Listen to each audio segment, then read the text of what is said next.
Dande danda pati danda varte, danda kushale danda sudare, sudare sudara pati buddha pashyane. Sarvadaranya vartani sarvandashya vartani suva vartani samgya parishani samgyanargatani asamge samgya paratridriya vasamga tulya harate prapati.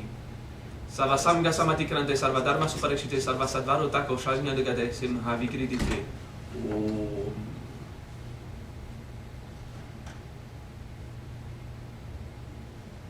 Pay attention inside you.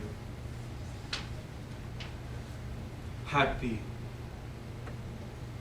simple and happy.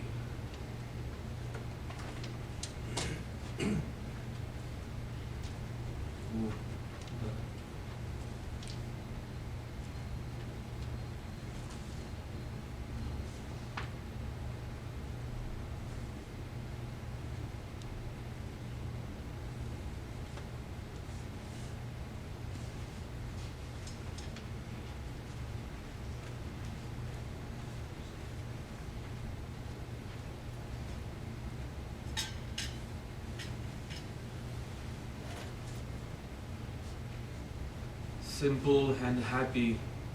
Breathe.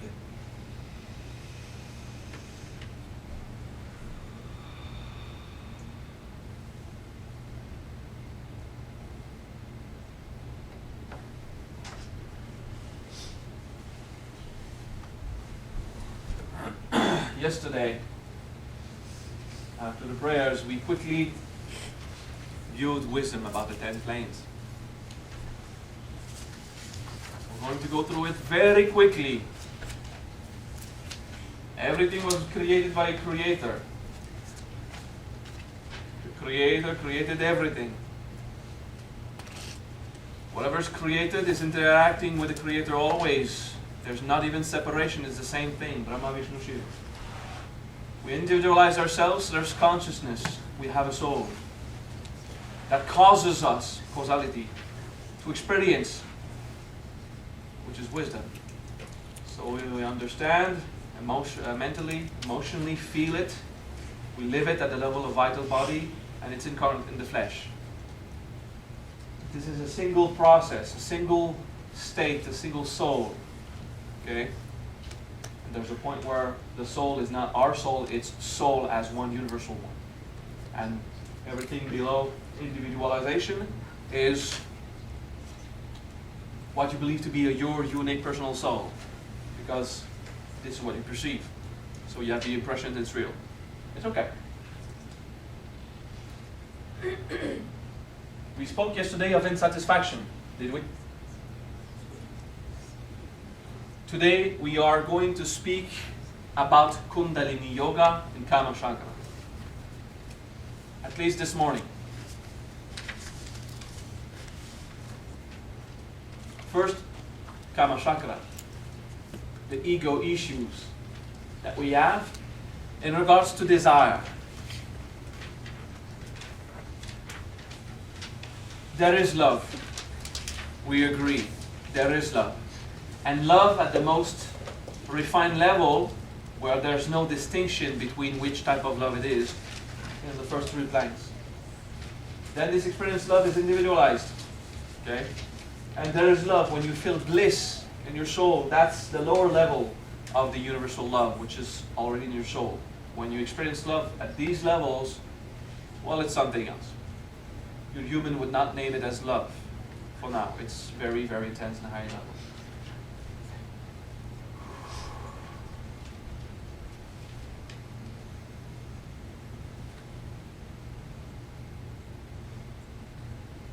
So love is experienced at every level. And at the physical level, we experience physical stimulation of the nerves, okay, such as in tenderness,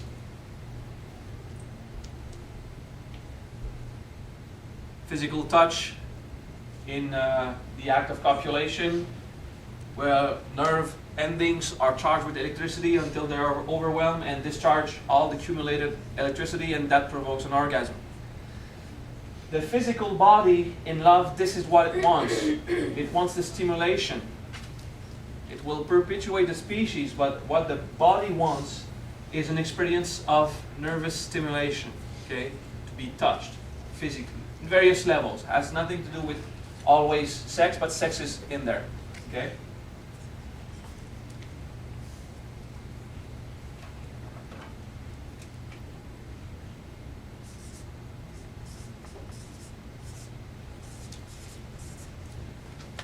Okay, physically it's nervous. It's about the nervous system. Okay, our genetic code wants the nervous system stimulation. Okay. At the life body, what we want is at the vital body we also have the willpower aspect of, you know. So this is where there is want. Okay, yearning in that level is want, desire as want. What is the difference between want and desire? Because words can mean many things. Desire can mean nervous, want, desire, and anything. You know, it's a very large scale. Desire is very wide. Okay, when it's at the level of vitality, where your energy and your power is, want is I want, and you feel a motivation. You feel a pull. There's willpower in want. There's no willpower in desire. Okay? Desire is something very broad. Want is something that you are moved toward. Okay? There's willpower there. Okay? Whoever masters that experience also masters, let's say, Archangel Gabriel's power. Okay? The force, the strength of God. Emotionally, what we desire / want, yearn, hope, expect, whatever, okay, because all of these words can be confused. Emotionally, what we hope for, what we wish to be affected by is affection.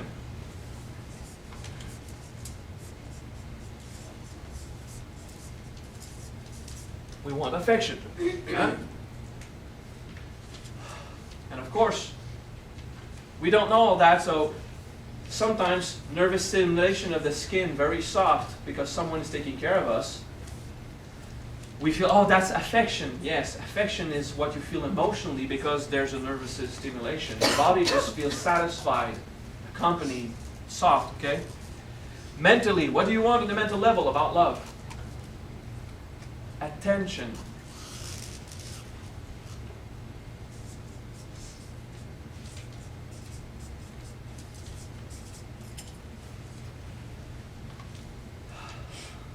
Okay? You want attention at this level.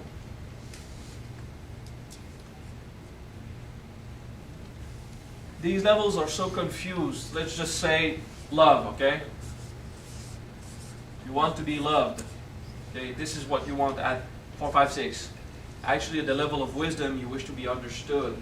And you wish to be helped in your experience. You want to be accompanied. You know, the feeling of, you know, this bullshit invention about a soulmate, thinking that your soul could have a mate, because that's a belief in separation all the way. There's no such a thing as a soulmate. Okay, that's a physical dream. You say, if I'm a male and they're a female, I'm a male soul, I want to be with a female soul. A soul has no gender. Okay, only the physical body has that. Everything else is confusion. Okay, so the soulmate thing is you know, it's emotional dependencies at various levels. Okay, but it's not real, right? There's no such thing as you'll be forever with one person. It can happen for long periods of time, but it just flows naturally. After 1 million years, everything will have flown in a different way, you know. Although there are some beings accomplished in the last universe that accomplished themselves at the beginning of creation and spent the eternity of this entire universe, like more than 100 billion years, together, but never believing that they were together, because at that point one is when they're accomplished beings. Okay, so let's see if it happens in this creation. Okay. And for those who don't understand what I just said, well, we have a creation right now, a universe that lasts a bit more than 100 billion years. It will eventually collapse, go back in nothing, and after a while come back again, and that's how Brahma breathes. Okay, one creation, many billion years, that's one breath of Brahma, okay, the creator. So, we, in our localized fashion,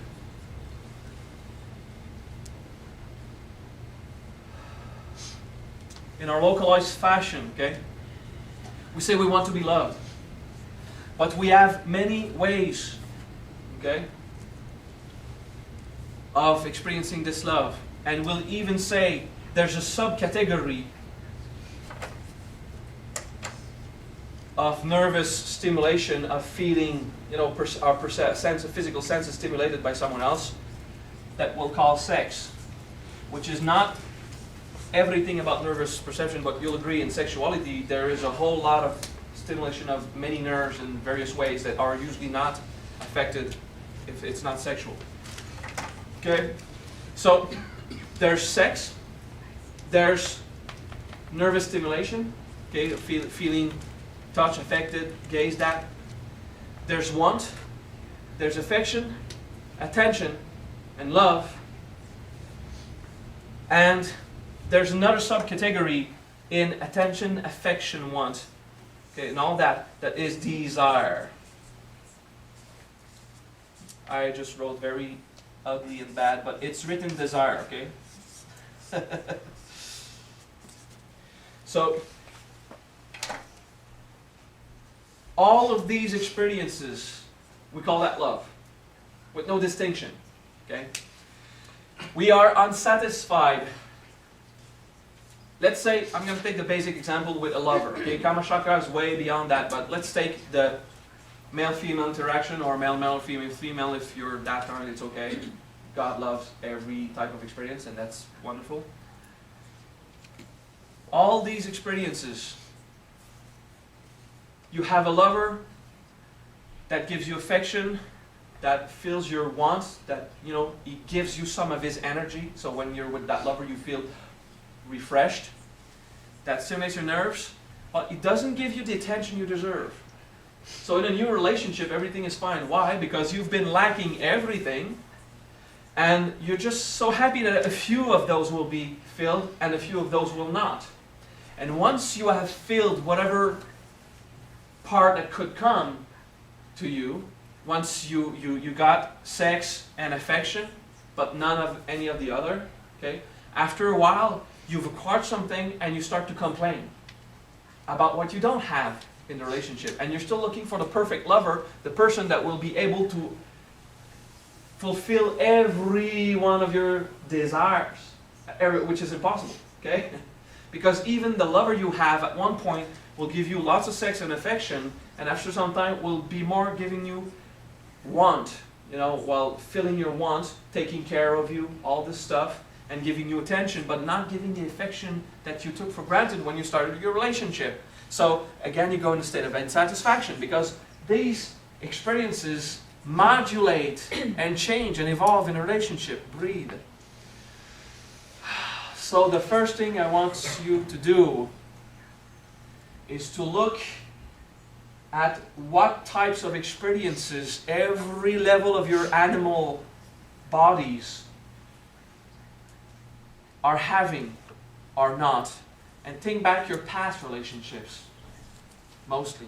Past relationships when you were younger, whatever your experience, everyone's experience is different. Take one where you could understand this and apply it and go and find places where you were unsatisfied because you took for granted the other has to provide. Which is what the ego uses to sustain separation. Okay? It is the power of individualization. We are unsatisfied, we blame. Because we hope to be affected and fulfilled at every level. Affection, attention, want, desire, tenderness. Tenderness is like the physical experience of affection, is like the nervous stimulation. Okay, you can say tenderness here if you want to understand more. It's more than tenderness, but there's that. All these things that you hope that you will be fulfilled. And start to feel it and start to let go of it. Just go inside you and mourn it. Okay? And you see how you've blamed the other for not being an accomplished God already to be able to fulfill every one of your desires, be telepath and decipher before you even think about it what you will need in 5 seconds and give it. We always want everything satisfied, and we're not. It's impossible. So we stay in a relationship when we have a certain level of satisfaction at various levels. But this is all love. Okay? Like I said a few seminars ago, maybe 2-3 years ago, love has nothing to do with something you want to fuck. Okay? That's a nice blunt expression I like to use sometimes. Love has nothing to do with something that you want to copulate. Okay? It's, I say thing, by the way, as an object, abuse, disrespectful. Yeah, okay? Because when we start our evolution as a human, for the first few lifetimes, all we see is what we've been in the animal realm. It was physical and want. It was about the body. Okay? And then we have evolved philosophically, mentally, so we also evolved in the way of experiencing the more refined levels of love. Okay? It is love. Sex is love. But not only that, but it's a part of it. Okay? It's not essential. If I take 2 of my students, who are having issues regarding this in the last few years because the guy got his prostate affected by radiation or something, or else he would have died, cancer treatment. So because of his prostate cancer, they have no more sex, okay? But they have tons of things at the other levels they can have, okay? And they're satisfied with that, okay? To some extent, okay? Insatisfaction is fundamental in everything. It's the ego's way to say that something is not perfect. It's arrogance. Okay? It's our way of blaming others and being angry at God for not providing everything. Okay? So there's something called Kama-Chakra that you can see in I think I don't have videos of this, but I have a PDF file, and there's a video about sex, love, and desire, and all their experiences with this. I won't go through that because that's another class, okay? But the advanced Kama-Chakra is to go and understand, why do we always end up being unsatisfied, even when we're alone? We want to be alone. Well, if you're tired to have a relationship and you just want to be alone, well, it's because being alone will satisfy a part of this, but you will have other aspects of you unsatisfied. For example, thank you for nodding and accepting I use you and point at you because they are too ashamed to look at them, so you're having this issue. Okay. So, this is all love. Okay? And then some people will say, well, it's not real love until it's at the level of the soul. Well, it's a point of view because I exist mostly at the level of soul, and I say it's not real love until it's directly from God. No, it's just a perception. And it's also perception of separation because it is real love regardless of the plane. Okay? It has to be the real authentic experience of love. For real love to be experienced at every level, you have to stay conscious. Okay? Conscious of what you're experiencing. So, just understanding this will lower the amount of household fighting. Okay?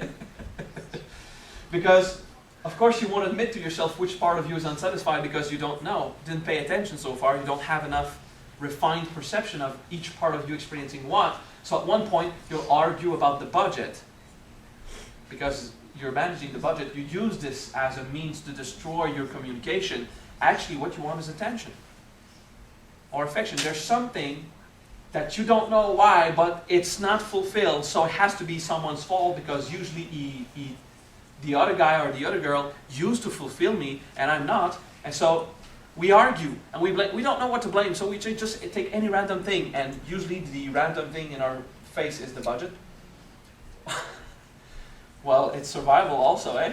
All the planes are affected by that budget, because if there's no more physicality, you kind of die, and have to start over. So, we type our 1% of survival problems, which is minute and almost insignificant, and we project it on our 98% of problems relating to desires and affection and tenderness and being fulfilled and this and that. The solution is not to train your lover into fulfilling every aspect of you. That's not the solution, okay? I saw you. Oh, I'm going to tell him everything now. The solution is to look at yourself and accept what God provides you when it does. Okay? There are moments in my life, in my 20s I was very rock and roll and, you know, screwing with whatever moved, which was female and human, but actually, that's an expression, okay? There was a point in my training I was ashamed of sexuality, okay? Because I was so animal and basic. My master got me, and I just remember this week, my master got me to go into a conscious state. And because I wanted to be conscious and wanting to discover love at the highest level, I kind of started neglecting the lower levels, and I became ashamed of liking the physicality. So when I grew this problem, I was pushed into the other side and saying, you have to go as deep as you can. And even if you feel like an animal and you're ashamed because it's very raw and dense sexuality, well, look at your shame and resolve it. If you still have problems with that, you won't accomplish yourself, or you won't do your mission and everything. But while you do it, stay conscious at the level of soul. But if I had just... It's like when you try to meditate. First you need to transcend and you lose consciousness. Okay? If you just want to stay conscious, there are exceptions. People who just don't transcend ever. But it's not a thing. It's when they're already conscious at this level. There are exceptions. But usually, if we try not to lose consciousness in meditation, we will not elevate our consciousness. So our lower levels have to shut down in meditation for us to go to the higher levels. Okay? So this happens in transcendence, but when someone did this process through sexuality, let's say neglecting the lower levels and going to the higher levels of experience of love, and then learn how to do all of it, it's like when in meditation you'll learn in time to just stay conscious and transcend at the same time. Your human doesn't shut down. Some people did not do it through meditation, they did it through their experiencing love at various levels. So they say, why don't I ever transcend? Well, there are other places where you learn to stretch and shut down parts of you and then be in conflict, and then your system tries to rebuild that relationship. Okay? Breathe. That's cool information. That's a lot of information. Okay? You're following? You're okay? You like that? You like to learn that? Okay. So, at these three levels, there are different ways of experiencing love also. Okay? You'll discover in time. Okay? It's something that usually normal humans will take a lot of time to discover. Because it doesn't really have to do with someone else. Sometimes it's very personal. It's how you're affected by God's love. It's something very more intimate, which does not require involvement with someone else. The higher the level of love, the closer you are to oneness, the less you need someone else to share it with. Okay? Although at every level we share with others. Even at the level of soul, we share with others the experience of love. But for physical stimulation, in the realm of separation, of absolute separation, there has to be another person involved. And if no one else is available, there will be an animal that you go, you'll have a dog at least to touch and have fun with, and there'll be some kind of tenderness in there. And if you have sex with your dog, well, go see a shrink or integrate stuff and look at yourself. And then the guy says, well, what about no shame? Yeah, well, okay, you resolve your issues.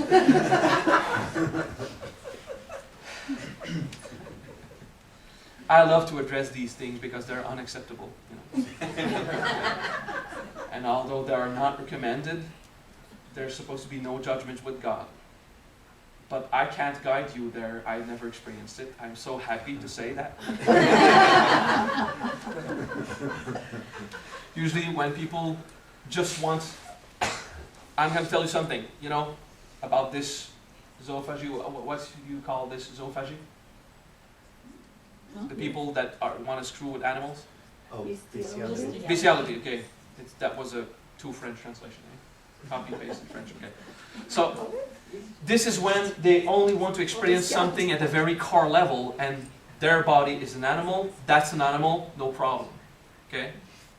And it means that they are absent of the experience of real love, okay? And there's a difficulty in there, there's a trauma, there's usually a psychological problem in there, okay?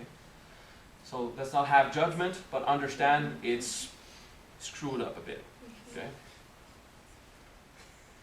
Well, in case someone has a question someday, instead of asking me, it's on video, But sometimes, you think I've been drifting? Oh no, I'm using this. I'm using this to teach you because now your body is starting to react. You have this limited physicality sometimes with another human, and you say it's not bestiality. Judgment is there, alright? Breathe and love. So you don't judge yourself of being only bestial, but you have the same problem. And if the only thing available would be a cow, well... But women, you're only as... I love this phrase. You're only as loyal as your options. This big fat guy. I don't want to laugh about fat people. I love to laugh about fat people. I don't want you to feel judged to use as teaching. This big fat guy, politician, who blames Clinton, of having the Lewinsky thing. I mean, whoa! We're men, okay? Men always offer you dick, like Chris Rock would say. Okay? So, females are used to say, you should have said no. Females are trained to say no because you're always offered dick. Oh, can I help you with that? How about a little dick? Men we go about, yeah? You understand that? You feel that? We go about, we hold the door, and we're thinking, I got my chances. Okay? And this woman doesn't have the choice to say, no. Thank you so much. No. And you're just a walking no bomb. No. So when a girl actually goes, want some pussy? We just say, that's my chance. Yeah. All right. And everything just kind of falls off and disappears. Breathe. So, we're only as loyal as our options or mastery. Because to be enslaved to desire will cause suffering. Okay? That's an accurate way of seeing it when someone is very physical, vital. Okay? Because everything about the preciousness of the relationship doesn't really matter to people when they're very low. Okay? There is something that we call psychosexual link or bond. Okay? The psychosexual bond is this bond that you develop of having exclusive sexuality with a single person, which allows the increase, the higher levels of experiencing of love with a person. Okay? So for most people, that's the most appropriate way, because they will not feel higher levels of love if they don't use that level of attachment and stay exclusive to someone to raise that. Okay? So, is it wise? Is it unwise? Watch my other video on love, sex, and desire from an enlightened point of view. What I will say is that for a while, it's the only way to experience higher states of love, and it will be limited to the person you have sex with. Therefore, there will be an awful lot of separation and suffering also.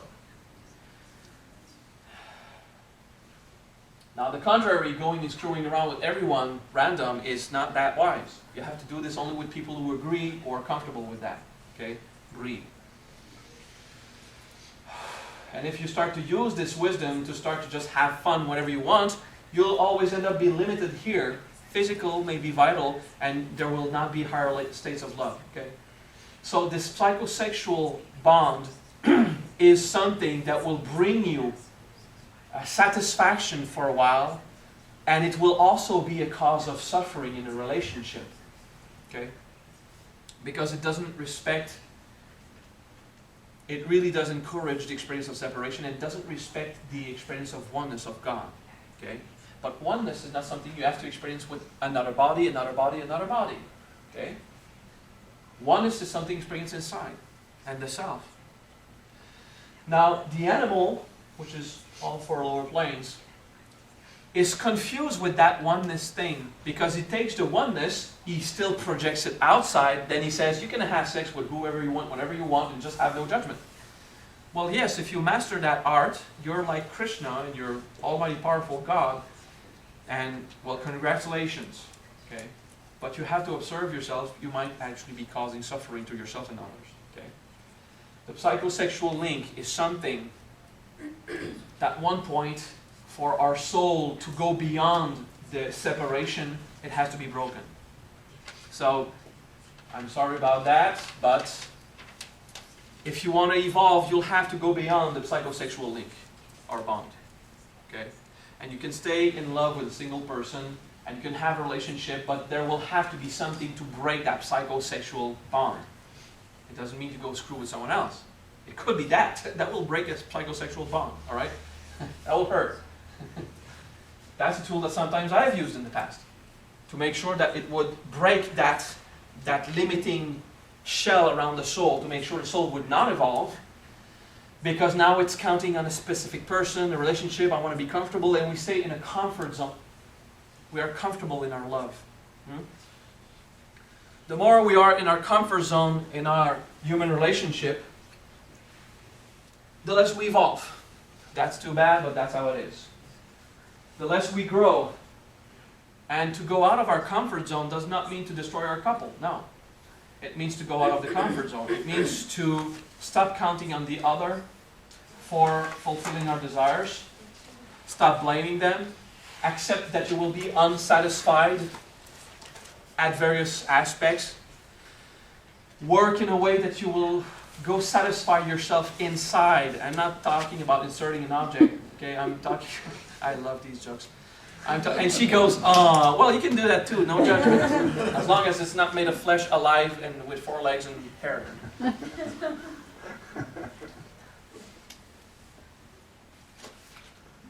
I told this joke once to someone and said, you use toys? You woman, you use toys? I said, yeah. I can. Some would say, well, I guess I could.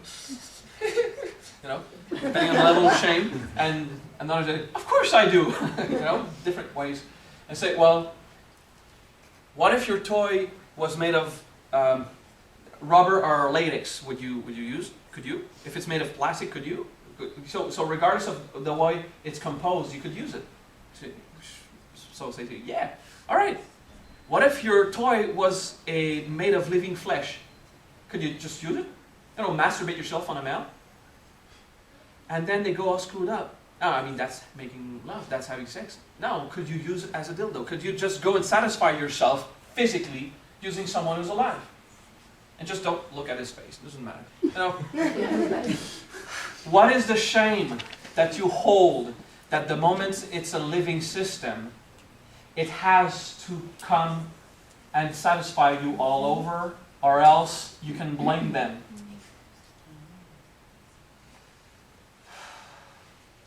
I'm telling you that there is no judgment in going very low in the flesh and using that. And there's no judgment in going very high in the soul. And to accomplish yourself, you need to have all aspects resolved and combined. Okay? And you can have all these aspects and be ascetic in chastity, never having any sexual relationship with anyone. Some people do it. It's their choice. I'm just talking about the various things that could make you react. Okay, I'm sure here every male could be, oh, I'm a dildo. Just don't pay attention. Just do your thing. And the women have their, like, well, you know, preferences and stuff, I guess. I understand, I have my preferences. For me, if it's only these two levels, I'm not even interested. I won't even be excited by, you know, the bombshells on TV and everything. If there's no soul, I'm not even stimulated because I'm so used to having soul level experiences. If there's no soul, not even exciting, okay? But if there's soul, oh boy, I want to get down there, okay? Because there's no judgment, okay?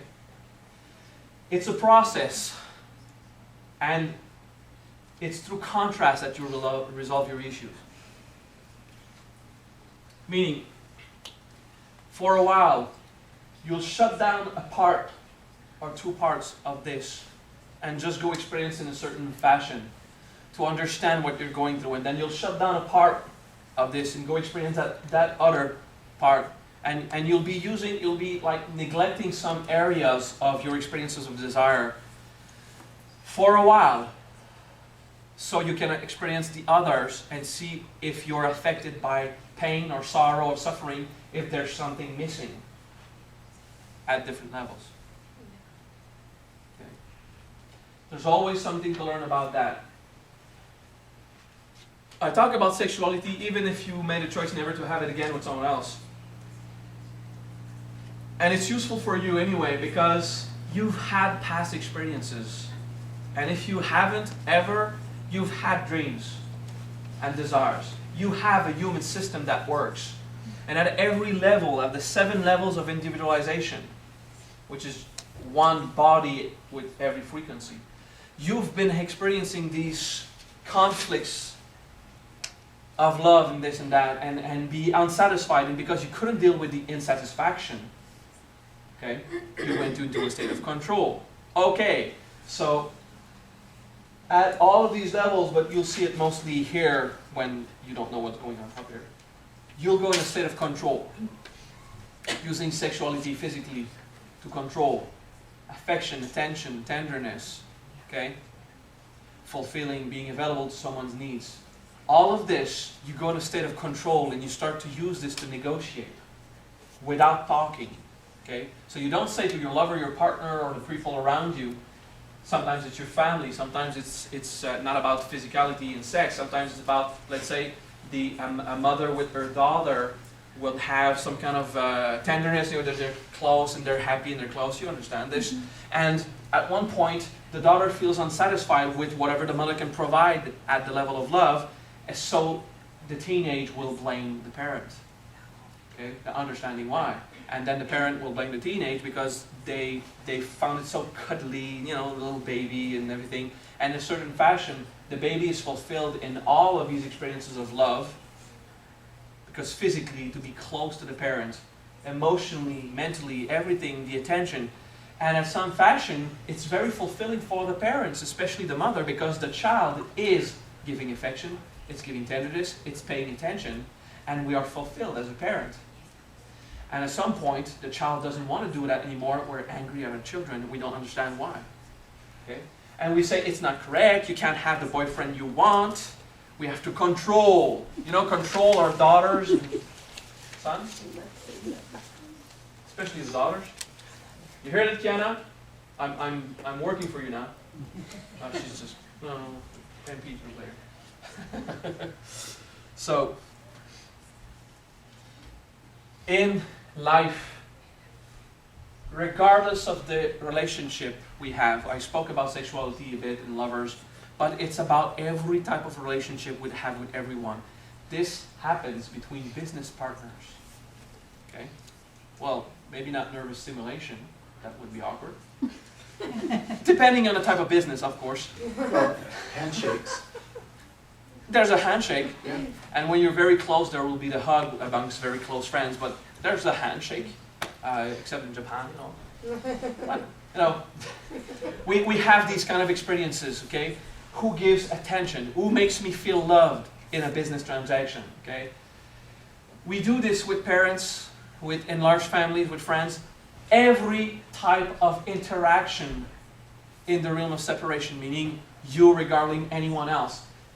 All of these planes are going through it. All of it. Okay? So you have a tenderness, want, affection, attention, being understood, supported. That's too high. Okay, let's say just love and compassion and someone that will make sure your evolution is good and everything. Regardless of the level, we have all of these areas always active, each plane trying to be satisfied at a certain level. Okay? So let's go back with the sexting because it's cool and disturbing and uncomfortable. Let's say you're in love with someone and there's a lot of attention, affection, and want, and everything here is satisfied. You're starting to experience love. But physically, there's something unsatisfied. And it's not because you're a bad person and you're going to cheat on your lover. It's you just feel it. Physically, there's someone that comes close to you that tunes into your formula. You know, it's your model. It's your brand. You'd like that. So you're going to have a physical experience and you're going to feel ashamed or unloyal because this plane doesn't understand or care about the concept of psychosexual link. This is all here. It just doesn't give a shit about any type of relationship. I'm an animal. 65,000 years ago, I would have just gone in the cave and screwed the other mammal female and then go hunt and bring food and, you know, there's no judgment. And if the other day you feel for someone else, you just go. You know, animals do that. Most of them. So we have this issue where physically we will be stimulated by various people, okay, and then it conflicts inside it and we feel so betrayed. We feel that we're betraying ourselves, especially if we go and satisfy it. And you'll have the woman extremely angry at the male because their man cheated on them because the man went elsewhere. And she doesn't really give a shit, by the way. Oh boy. Soft terrain I'm going into now. Okay, the woman doesn't really care if the male goes and fucks someone else. Okay? She is just afraid of not being satisfied at every level that she used to, and it is strengthening our source. Okay? When there's this crossing of couples, it's strengthening our sources. I'm telling you, please have the courage not to go screw with someone else. I'm not telling you to do that, I'm telling you not to do it. Okay? I'm telling you, if you have a desire, look at it and dissolve it. And master yourself. But I have to give you this wisdom so that you'll forgive yourself and understand what happened when you felt desires for someone else than your psychosexual link. And what happened when you experienced it, when you went and did it. There's nothing shameful in there. You're animals. You're made that way. And every plane has a different agenda. So you could have two lovers. It's okay. It's a question of culture. Let's say you go in a place, I think Islam, if you have the money to, you can have up to 8 wives or something in some cultures. Okay? And here it's just appropriate to have one-on-one. What's the reason for that? It's a strictly managing level reason, okay? So many people went to war, all the men died, and there was 1 man per 8 women in a culture. So to ensure the survival of the village and the species and the cities and whatever, at a nation level or a very localized level, they said, okay, so if it's 1 per 8, 1 guy, if he has the finances, can have 8 women. Okay? It's strictly management. Now we're at 48% and 52%. I think it's 48% female and 52% male overall in America and Canada. Okay? I don't know everywhere, but I think here it's about that. So we're pretty much 50-50. So it's usually one-on-one. Okay? But it's not because it's inappropriate to have other types of relationship. But if you do, there will be suffering. Even, well, what if my wife never learns about it? It's going to cause suffering inside you. You're going to torture yourself because you're going to break the harmony inside. So the reason I'm teaching you that is, even if you don't act, the simple fact of feeling desires, of wanting affection from one person, attention from another, and sexuality from another, the only fact of not understanding this will cause you turmoil and you feel guilty. you'll feel guilty of just being what you are. Because every level of you has a different agenda. For example, I call my friend Simon. I say, Simon, you want to go to the movies? I'm going to go and get you. And he goes, some kind of complicated language like this. So I said, okay, so physically you want to rest, okay? At the vital level, you want to have an orgasm watching movies on the internet. At the affection level, you'd love to go and see a movie, you'll feel entertaining, and there's something inside you that just want to get drunk, and you already have your Smirnoff open on your desk, okay? Sort it out amongst yourselves and call me back. This is what I said. And he cracked up laughing because I had named every one of his stimulation of his experiences, including the Smirnoff ice on the desk. That was accurate. And he laughed because of that. Or it was just like next to him something. So, and he said, okay, so you actually perceive that in someone else? Well, yeah, that's the clarity you can get if you develop it, okay? You can get to that point if you start by doing it with you. And if you accept it, okay? So, I am fulfilled at every level, but mostly with myself. Or should I say, in a way that will provoke you, not with the same people. What? What do you mean? You're screwing up everyone? No, that's not what I said. I know there's judgment in there. I understand you guys. This is the most important thing. But if you don't resolve this, you're screwed. Okay? You'll suffer. You need to bring your perception as a soul to the highest possible level so that you'll be conscious of the pure experience of love, so that once you have this fulfilled, whatever happens in the lower levels won't really matter. You'll still have the issues, you'll still have the emotions to integrate, but they will not define your relationship with your lover, family, friends, business partner, and so on. Okay? It's just that using all the lover and sexuality examples make it so tangible and so easy for you to see. Because it's going to take a while for a man to accept that he loves to feel physical tenderness with his bowling team, you know. It's going to take a while. And it, you know, we fight and we do martial arts because it's the only way we learn how we accept to touch ourselves, okay? But we love that punch, you know. It's just, I felt it, yeah.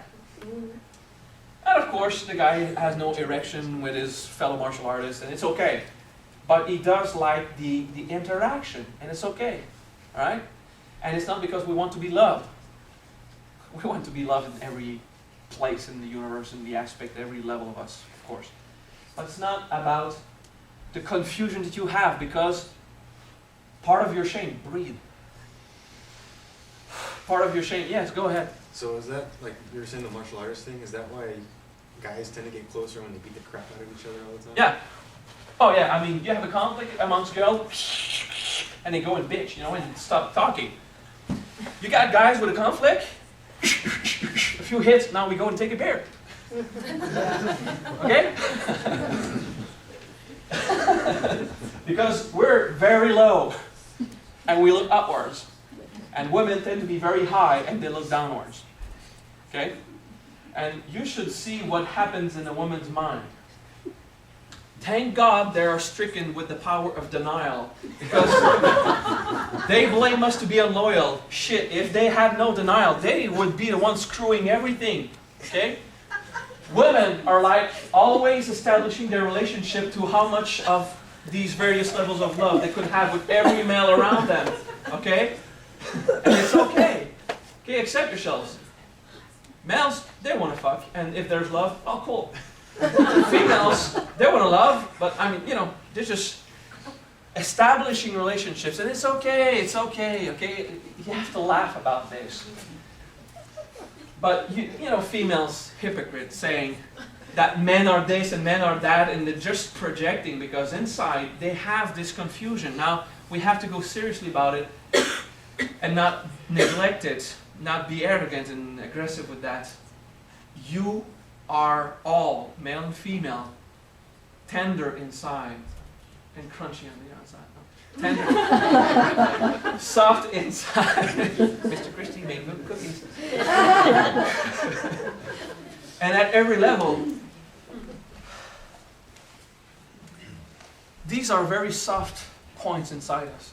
Okay, these are our little tender points, and they can be hurt so easily.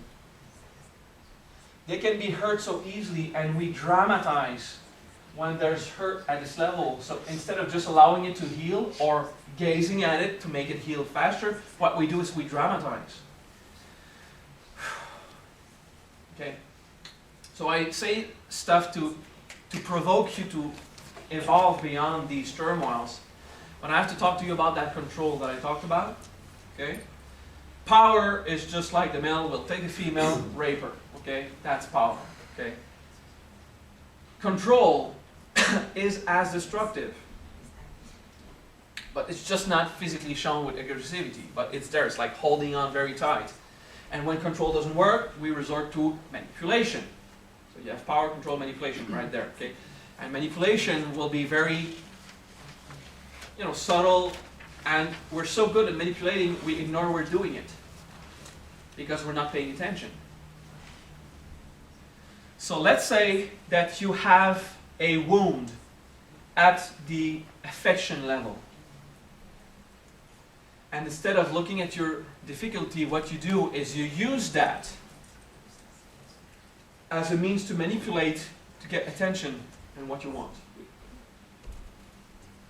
I'll give you an example for which I've been often being bitched, for which women told me I was an asshole, a misunderstanding man, an evil person. I will say it nonetheless. A woman that is raped will enjoy part of it and despise part of it. I just said that when a woman is raped by a man, they enjoy it, a part of it. They just love because they're getting some kind of attention and they're being touched. And what hurts is that it's violent. It's by the way, it's completely unacceptable, and God punishes with great power whoever wants to abuse from someone. I just want to rectify, I'm not pro-rape. No, don't get confused about that. Hey, I'm just going to tell you what hurts so much about a rape is that part of the woman despised it, part of the woman enjoyed it.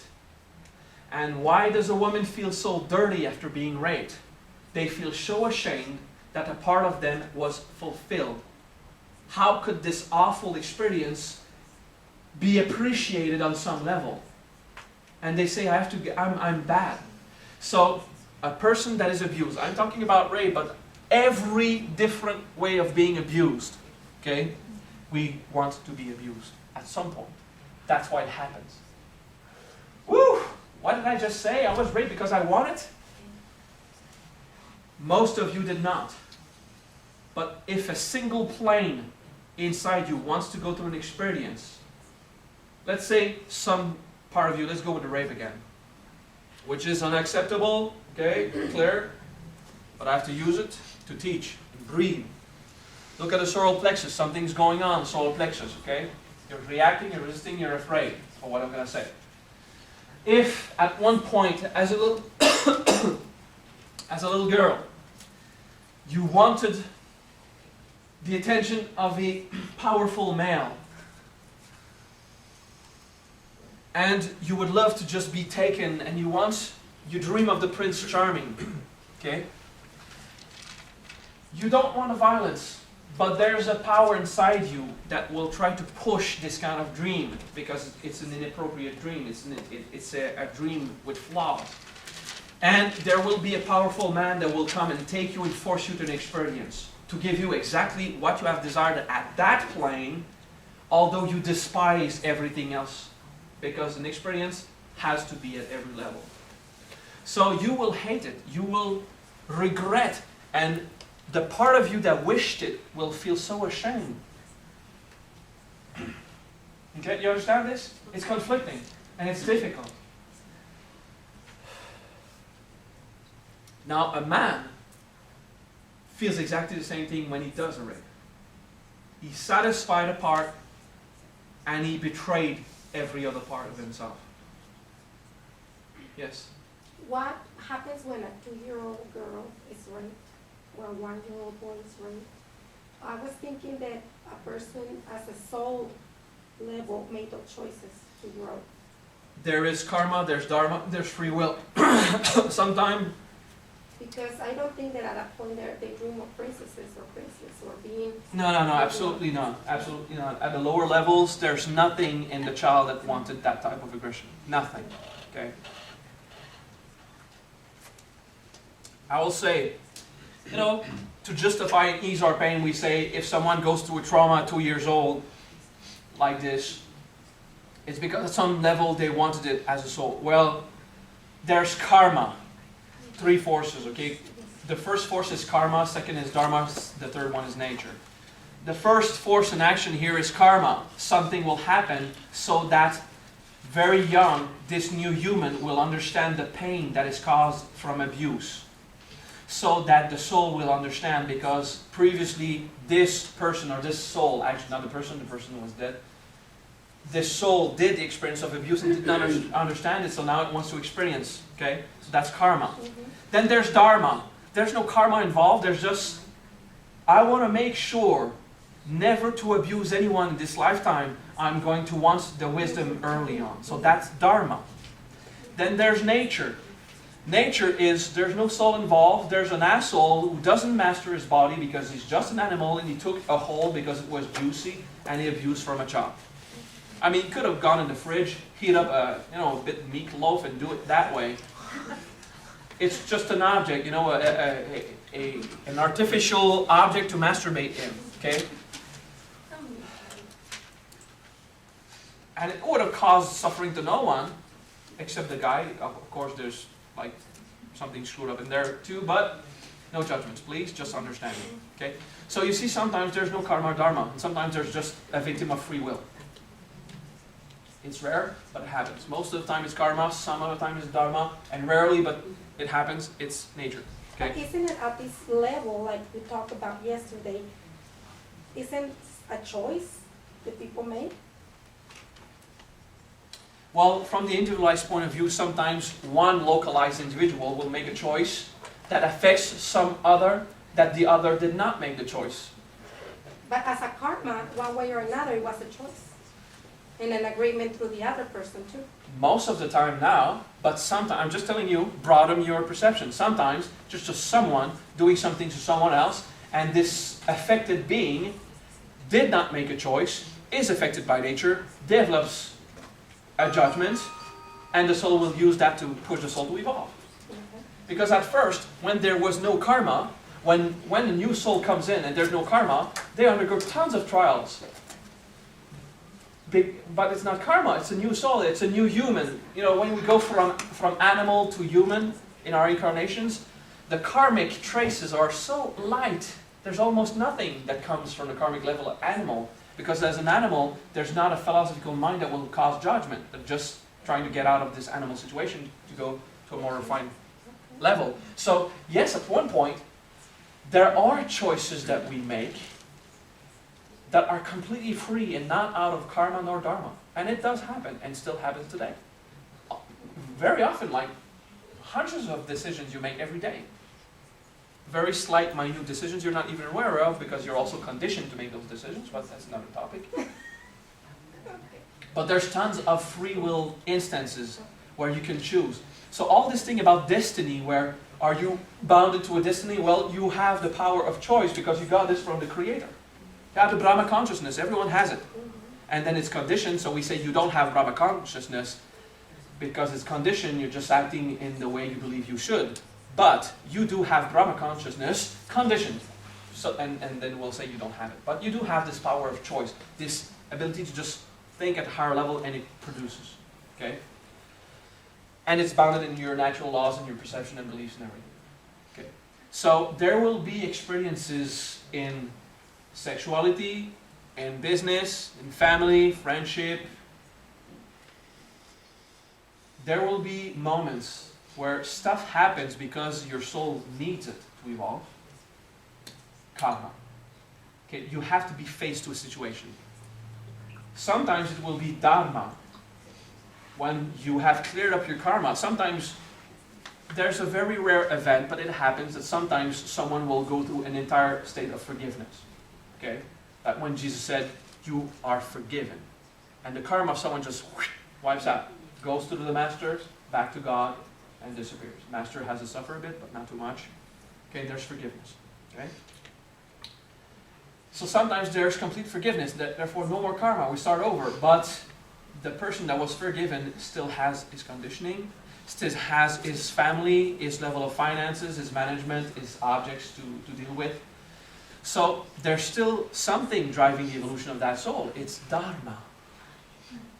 It's to be free from karma is wonderful because Dharma will be so much more efficient than karma. Karma is just the cause and effect that you'll say, okay, I have to endure the suffering that I have created for myself for lifetimes and pay it and still focus on being virtuous. And that's very difficult because when shit happens, you want happens to be shitted. Okay? You just want to continue and produce more karma. So if you become virtuous, you still suffer, you still have issues, you still have physical pain, you still have stuff inside you out of karma. And at one point you'll expend all your karma, and then you have Dharma. Now it's all what your soul wants to go through, which is sometimes uncomfortable. Huh? I personally created myself to have a physical illness, not out of karma, but out of Dharma. There's a very slight karmic level that does affect the fact that I had fibromyalgia, but it was mostly Dharma. I wanted to always have something to make sure I would be, from the soul point of view, paying attention to the lowest part of me in my body. So I created a body made of pain, which is also your case. Okay, you've got a torture thing, but it's little compared to the Dharma of I really want to be sure to know how to incarnate. I'm going to cause myself to have a body in pain. So up to the age of 26, I was in pain. Okay, it took a while. So all of this is Kama-Chakra. Chakra means perpetual movement or wheel, because the only thing that perpetuates is a wheel. So we say a chakra is a wheel. Well, it's cha. Cha means and, with, or again. And kara is action. So act again, perpetual movement. That's chakra. Okay. Then we say it's a wheel. Kama is desire. Okay, is to cause a matrix experience. It's to bring an energy, okay, from at every level. So Kama is to desire. It's I want something, okay. And Kama-Chakra, there are mantras. I have a PDF. I'm not gonna explain to you the mantras, okay. You do them. You read the translation, read a little text, and contemplate. You have to do integration. Om dim ram dim ram dim ram mama Kama-Chakra prakshalana havaham. Okay, you're asking for your body to enjoy. Dim ram means my body, enjoy, my body, enjoy. So whatever you have inside you that is against the enjoyment of your flesh will rise up. Mama Kama-Chakra means my perpetual experience of desire cleans up. Now, manifested. Okay, so that's the mantra.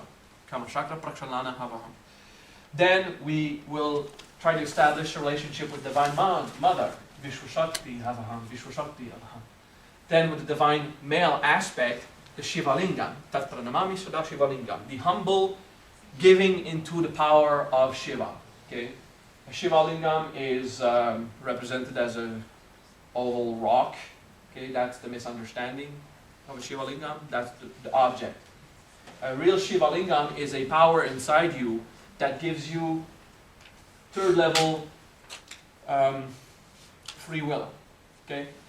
Localized free will from the point of view of the third plane. So to have a Shiva Linga means that you either someone gave it to you, which is very rare because it's a spiritual power that you transfer from soul to soul through various processes in Kama-Chakra. And there's another way which takes more time, but it's for you to bring your physical body to experience existing beyond individuality. That is extremely long and difficult to cultivate, because to have your physical cells capable of experiencing non-locality and stay here, and dissolve the idea of being flesh and stay flesh, and your ego goes through states of fear. Okay? So to pull each of your levels into staying here and at the same point perceiving and feeling and experiencing the oneness of the Shiva level, of the interactive plane. So that's how you cultivate the Shiva Linga. Okay? The power of Shiva's dick. Yes, Linga means penis in a context, and in that context means the masculine authority. You know, someone who's in charge. So Shiva Linga, so the power of being in charge, that is experienced at the level of Shiva, is an overwhelming power that you just decide something and boom, it happens. And you can even transform reality with this. Okay? Load a new software in the matrix, you can do that. Okay? Take Shiva Linga. Okay? Great power of manifestation, transformation, operation of what exists. Okay?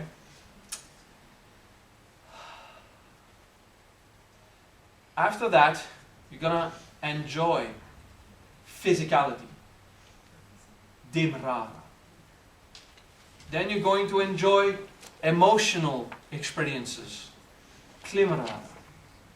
Then you will interact with the Kama-Chakra of the universe, natural forces. Om naga naga naga nam nam nam rupa rupa varaksha. Okay? Ask, well, in Kama-Chakra, the first mantra is to ask the natural forces to protect your body. Okay? It's wise. And the last mantra of the Kama-Chakra process, Om Nama Kundalini Shakti. Now, we're not asking for Kundalini, but Kundalini's Shakti. We're asking for the radiance of our divine power in the flesh to start affecting us. Om Nama Kundalini Shakti. We acknowledge there is a radiance of feminine energy that comes from our masculine power. Okay? Kundalini means wrapped tightly. That's Kundalini, means wrapped tightly. Kundalini Shakti is, it's so tight that it vibrates intensely and it emits a vibration, and that's the Shakti of our Kundalini. Okay? So, we are still at the first few levels of existence. Even when we're incarnate, we just have everything that tells us we're still separated. So we do have a very tight, intense power, and we have a Shakti. Okay? When someone goes into a state of bliss, when I take someone and say, feel that emotion, feel that power. And there was Sean asking me, how do you put someone in a state of bliss? I've been trying, like, you asked me, how do you put someone in a state of bliss? You misinterpreted the question, and that's the interpretation you got from what I asked you. Okay, well, all right. Thank you so much for saying so. I just remember the specific words. How do you put someone into a state of bliss? Interrogation point. Okay, and then there was a paragraph that could explain why I don't understand your question. So go ahead. Well, the question was, I was wondering, the way you put people into a higher state at seminar, I was wondering, how do you do that on your own? Because we can't always summon an entire group of evolved people to collaborate. Well, when we're together, it's easier when there's a lot of people because there's synergy. Okay. And I'm still going to answer your question and the one I misunderstood. Okay. Okay. Because I was going to do that. So when there's a group of people, there's a crossing of our Shaktis. Okay. When there's no group of people, why do you think you're alone? That's what makes it so hard. Because you're not doing it on your own. Okay? You can't do it on your own. You do it with God, unified with all things. It's your belief of separation that makes you stay dense. Just keep doing it with everyone who are not there. And then stop thinking they're everyone, just think about the universal soul. Now, the other question I was answering is, I take that Shakti at the level of Brahma Vishnu Shiva, which is Saraswati Lakshmi Vati. and I dump it into someone's lower planes because I know how to bring it into my system, so I know how to bring it in the lower planes, so I take divine experiences, put it in someone's lower experiences because I know how to do that.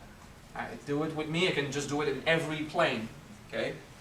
To a certain extent, there's only so much a localized experience can try to imitate the unlocalized unified experience. But I'm one of those, I try and I play with that, okay? So Kundalini Shakti is your energy. And your Kundalini Shakti will not be stimulated and will not rise if you have not cleared up this shit, okay? Those spots. When you have resolved everything about Kama-Chakra, when we have integrated everything, we still undergo the experiences. We still have the physical, vital, emotional, mental, and other levels of experience. We still have all these kind of attractions and pulls and desires. And we say, I thought I had resolved all that. Of course you resolved the issue, but you still built the same way. You still have a machine, and the gears are very oiled, and everything's working perfectly, so you're capable of desire. And it will happen while you have a embodied experience. Okay? Don't get rid of this. How come Maha still has issues with regarding Kama-Chakra? Because I'm in there. I don't look at it in a way that someday I'll be resolved and I'll be done. No. I live it. It's continuous. Okay? If you're living at a certain level of existence, you live the rules and the laws and everything that has to do with it. It's just that you're not enslaved to it and you keep managing it. Okay? It's cool. It's nice actually. It's fun to be a parent. I love it.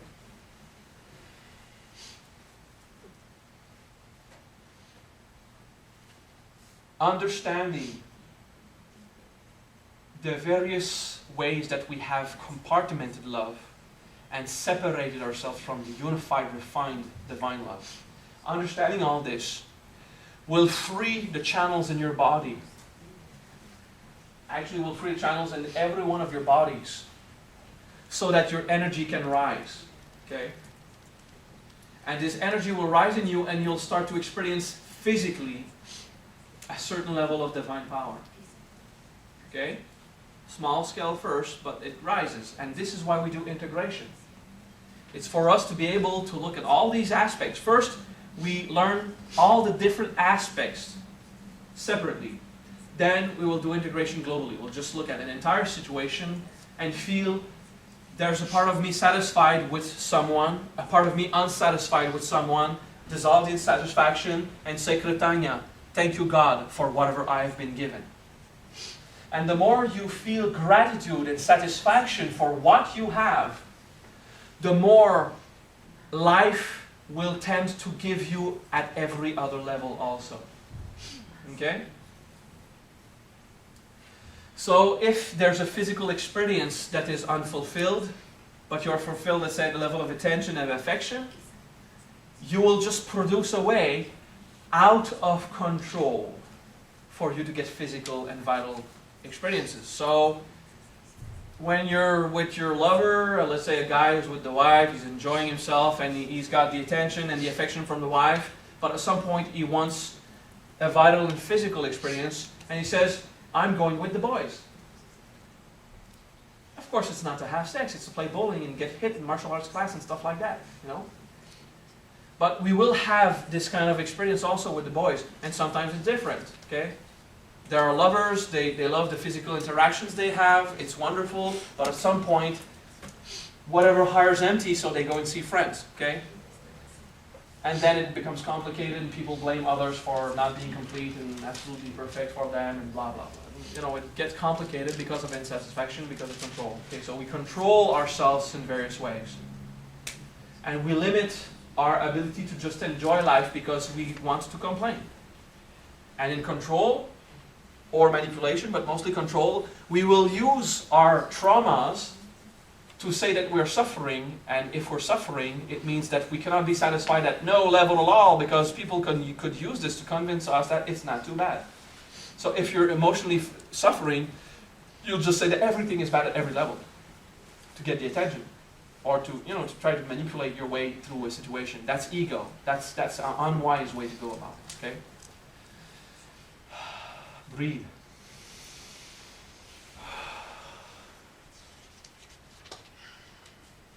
That was a lot of crap.